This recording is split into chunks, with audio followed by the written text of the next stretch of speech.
Hello friends and welcome to my channel Instant Nerd. Today we will learn how to create a clickable organization chart in Google Slides. First of all, open your browser and type in Google Slides and sign into your account and click on the blank document. So this document will appear.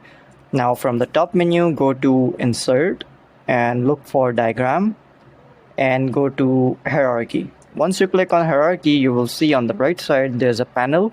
You can select the layout of the hierarchy. I'm selecting the blue one. Once you have selected it, you can change the color over here and you can also change the levels. So now over here you can type in CEO and just highlight it by double clicking on it and then do the right click and scroll down to add a link, or you can simply do Ctrl+K.